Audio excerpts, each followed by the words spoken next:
I never thought I'd end up there, standing outside the old mill, a place I'd only ever heard about in whispers, local legends passed around like ghost stories. But that night, I was there. It wasn't planned. Maybe I was trying to impress my friends, or maybe I was just curious. Whatever it was, I wish I'd listened to the warnings. We'd been talking about it for weeks, about how the old mill was haunted, how the locals would cross the street to avoid walking past it, even during the day. They said that once you went inside, you could hear things, whispers, footsteps, things that didn't belong. And if you stayed long enough, something would follow you home. I thought it was all nonsense, so when my friends suggested we check it out, I went along. It was supposed to be a laugh, a few beers, a few scares, and then we'd head back. We were wrong. It was dark by the time we got there. The mill loomed over us, its silhouette jagged against the night sky like a black, rotting tooth in the mouth of a forgotten town. I could feel the air change as soon as we got close. Cold, damp, like stepping into a basement that hadn't seen light in years. My friends tried to make jokes, but their voices echoed strangely, and the laughter died as quickly as it came. The place was a wreck. The wooden beams were splintered, the walls cracked, and the air reeked of mold. There was a suffocating stillness, as if time itself had stopped the moment the last worker left. I felt like we shouldn't be there, like we were intruding. But we kept going, our flashlights flickering as we stepped inside. The first room was empty, just a mess of dust and broken furniture. There was a staircase in the corner, leading up to the second floor. That's where we went, thinking maybe we'd find something cool, or at least a spot to drink. As soon as my foot hit the first step, I felt it. A chill that ran up my spine, colder than anything I'd ever felt. I brushed it off, pretended it was just my imagination. But I knew something was wrong. It felt like the building was watching us. We found a room upstairs that looked like it had been an office once. Papers were scattered everywhere, yellowed with age, some of them torn and burnt around the edges. There was a window, but it was so filthy it barely let in any light. We sat down, cracked open a few beers, and tried to laugh, but the sound was hollow. That's when I heard it. A faint rustling sound, like someone was dragging their feet down the hall. "Did you hear that?" I asked. The others just looked at me, their faces blank. "Probably just the wind," one of them said, but he didn't sound convinced. We stayed quiet, listening. There it was again, a slow, deliberate shuffle. It was coming closer. I stood up, trying to shake off the unease, and went to check it out. I stepped into the hallway, shining my flashlight down the dark corridor, but there was nothing there. Still, I could feel it, that same cold chill, like something was brushing against my skin. I turned to go back, but I stopped. The door to the office was halfway closed, but I hadn't touched it. None of us had. That's when I saw it, just for a second, something moving at the edge of my vision, a shadow slipping out of sight before I could get a good look. I wanted to scream, but I couldn't. My throat was tight, and all I could do was back up, pushing the door open with my shoulder, my heart pounding. When I got back, my friends were sitting there, staring at me, wide-eyed. "Did you see it?" I asked, my voice barely a whisper. They just nodded, their faces pale. One of them, James, spoke up. "I heard it too, like someone was right behind me." He glanced over his shoulder, and I could see his hands were shaking. That's when we heard it. A whisper, clear as day, coming from the hallway. It was soft, but I could make out the words, as if they were being spoken right into my ear. "Get out." Panic hit us like a wave. We grabbed our stuff and bolted for the stairs. We didn't talk, didn't even look at each other, we just ran. The stairway felt longer than I remembered, like it was stretching out beneath us, trying to keep us there. My legs felt heavy, like I was wading through water, and every step echoed through the darkness, louder and louder. I could hear the whispers again, all around us, growing more frantic, more desperate. Get out! Get out! Get out! We burst through the front door and out into the night, gasping for breath. I thought that was it, that we were safe. But as I turned back, I saw something in the doorway, a figure, tall and thin, with hollow eyes that seemed to glow in the dark. It didn't move, just stood there, watching us, as if daring us to come back. I didn't sleep that night. I kept thinking about those eyes, how they seemed to burn into me, even from a distance. I tried to tell myself it was just my mind playing tricks on me, that it was all just a bad dream. But I couldn't shake the feeling that we'd seen something real, something that shouldn't exist. I haven't been back to the old mill, and I don't plan to. My friends and I don't talk about it, and when I see them around town, we barely make eye contact. It's like we all know something we shouldn't, and we're too afraid to say it out loud. But sometimes, late at night, I think I hear it. Just a whisper, soft and distant, but unmistakable. Come back. I'm not one for superstitions. I don't jump at shadows or get spooked by creaking floorboards. But what happened in our home? I still can't explain it. Maybe putting it down into words will help me make sense of it. Or maybe it'll just confirm that I'm losing my mind. I don't know. It started small, almost laughably so. Our house, an old two-story in the middle of a quiet suburb, had always had its quirks. You'd hear a creak. Maybe a door would sway open with a draft. We never thought much of it. The kids would get spooked sometimes, but that's what kids do, right? They'd wake up crying, saying they'd seen something in the dark, but we'd reassure them, tuck them back in, and go back to bed. One night, I remember distinctly, I was up late, nursing a beer, and watching a rerun of some old sitcom. The house was dead silent. Everyone else, long asleep. Out of nowhere, I heard it. Footsteps. Slow, deliberate, moving down the hallway upstairs. At first I thought maybe one of the kids had woken up, but there was something off about it. The steps were too heavy, too rhythmic. My pulse quickened, but I told myself it was just the house settling. After all, we'd lived here for 5 years without a problem. But the footsteps didn't stop. They grew louder, almost like they were right above me, pacing back and forth. I muted the TV, straining my ears, and then it was gone. Just silence. I shook my head, took another swig of my beer, and went to bed, trying to push the unease out of my mind. Over the next few days, things escalated. The kids started acting strange.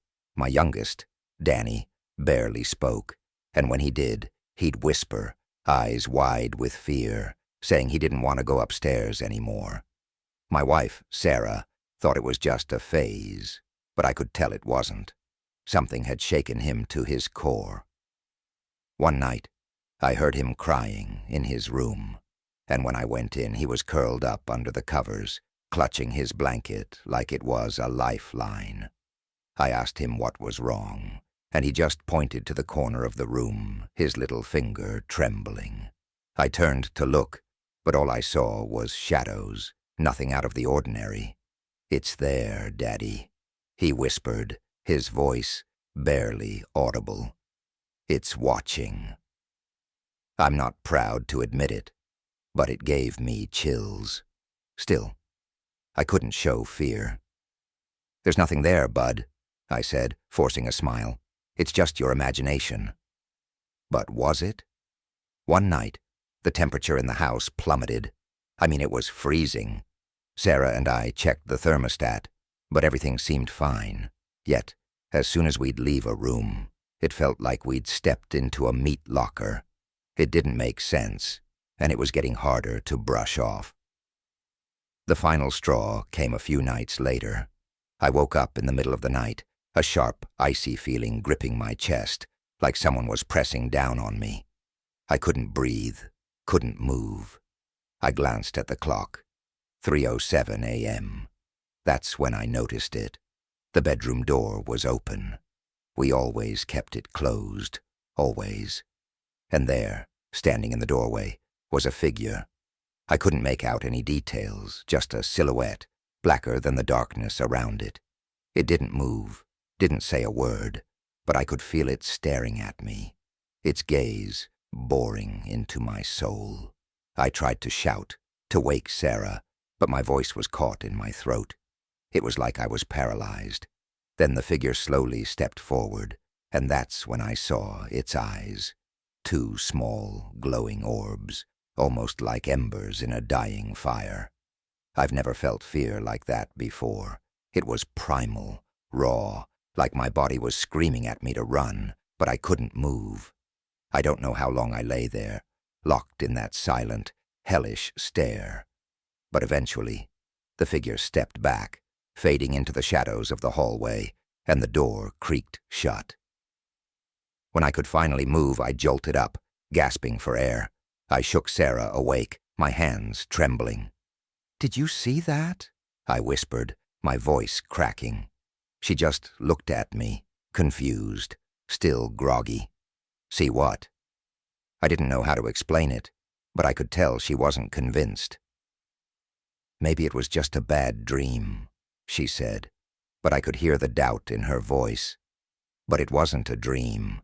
The next day I set up cameras around the house, hoping to catch whatever it was on film, maybe prove to myself that I wasn't going insane. For a couple of nights, nothing happened. We tried to return to our routine, but there was a tension in the air, a feeling that we were being watched.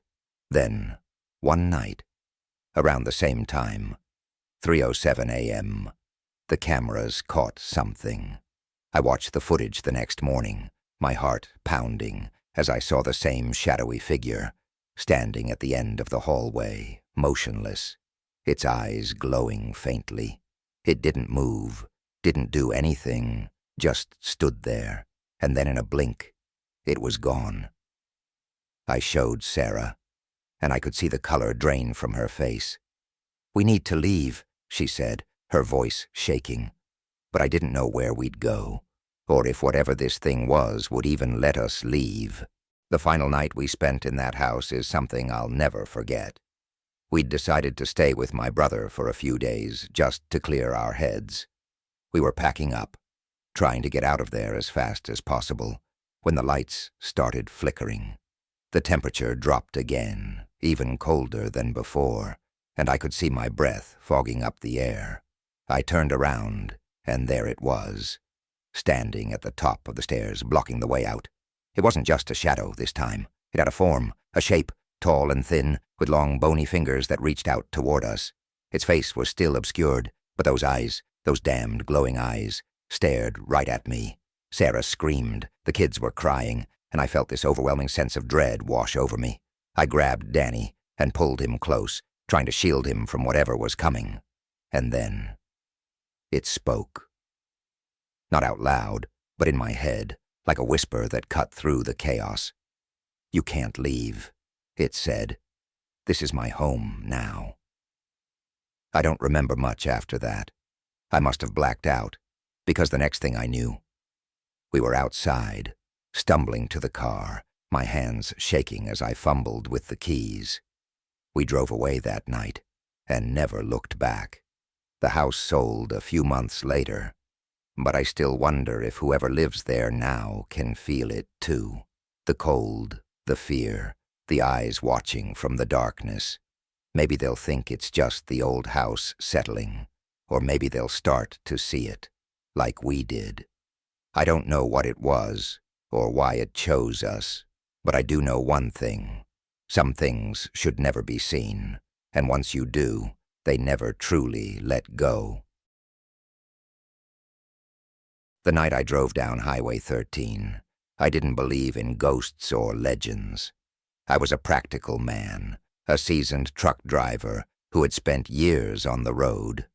The stories about the devil's backbone, just whispers among the trucking community, tales spun by weary minds during long hauls.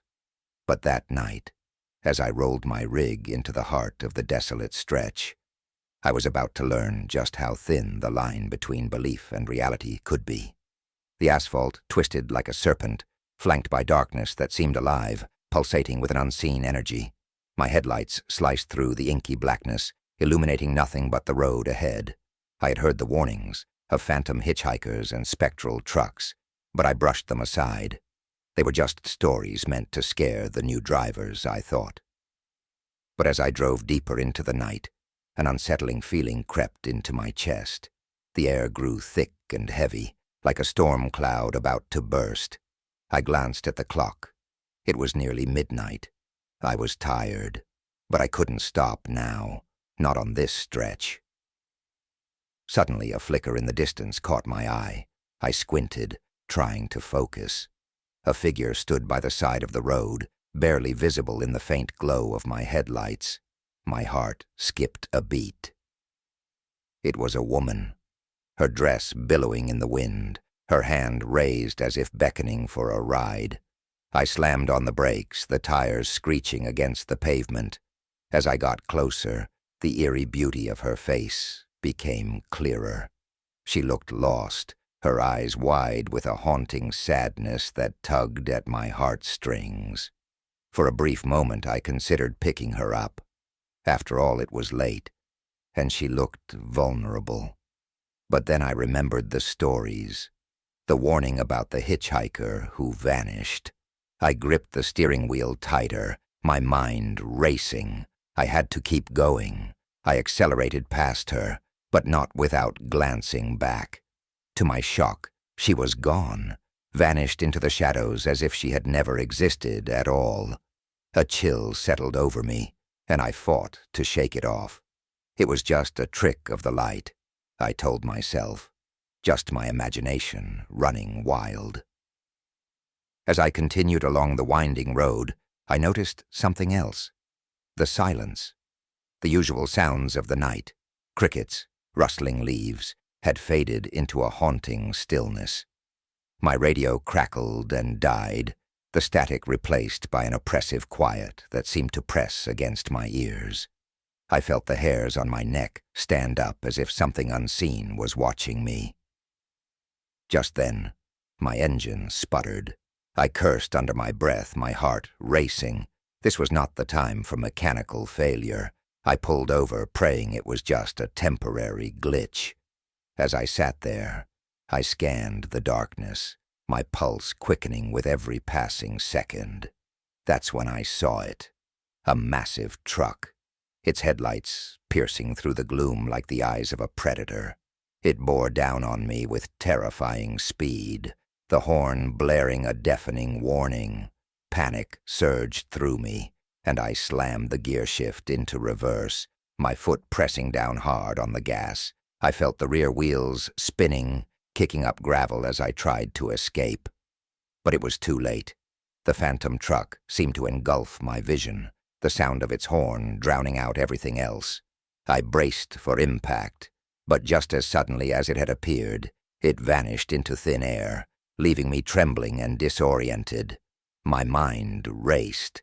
What the hell just happened? I was shaken but relieved. I couldn't stay here, not on this cursed road. I put the truck in drive, heart pounding as I navigated away from the site of the near collision. The air felt colder now, an unnatural chill creeping into the cab. As I drove, I caught a glimpse of something out of the corner of my eye.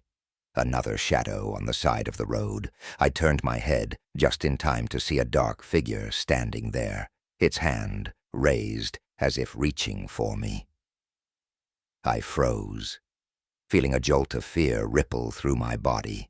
The memory of the hitchhiker came rushing back, and I quickly turned my gaze forward, desperate to distance myself from whatever was lurking in the darkness. But it didn't end there. My headlights flickered, dimming before plunging me into near darkness. I fumbled with the controls, panic clawing at my throat. The truck's engine sputtered again, and I fought to keep it running. The eerie cold seeped into my bones, and I knew I had to get out of there. That's when I saw him, a shadowy figure in the middle of the road. He was a young man, his face twisted in agony, eyes glowing like embers in the night. My heart raced and instinct kicked in. I swerved to avoid him, the truck veering dangerously to the side. I barely managed to regain control as I sped past, the figure disappearing into the rearview mirror. But as I glanced back, my stomach dropped. In the darkness behind me, a pair of glowing red eyes lingered, watching me, following me. I was not alone. Panic surged, and I pressed down harder on the gas pedal. The engine roared in protest, struggling to keep pace. I could feel the weight of the night pressing down on me, the shadows closing in like hungry wolves. I cursed the road, cursed my own disbelief. I needed to escape. The curves of Highway 13 twisted ahead, and I felt every bump, every dip in the asphalt. The air was thick with tension, and the sense of being watched intensified. I gripped the wheel, sweat beading on my forehead as I fought against the urge to look back. But I couldn't resist. My gaze flicked to the rearview mirror, and there he was again. The ghostly figure, now closer, moving with an unnatural speed. My heart pounded in my chest, and I screamed, a raw sound that echoed through the cabin. "Leave me alone!" I shouted, desperation spilling over. But the road showed no mercy. Just when I thought I would break free, my headlights flickered one last time before plunging me into complete darkness. The engine sputtered and died, and I found myself coasting to a stop on the side of the road. My heart raced, dread creeping into my chest like a venomous snake. I was trapped. The shadows closed in, and the chill deepened. I sat in silence, the darkness pressing against me, my breath quickening. Suddenly a knock echoed against the passenger window. I jumped, my pulse racing as I turned slowly to face the sound.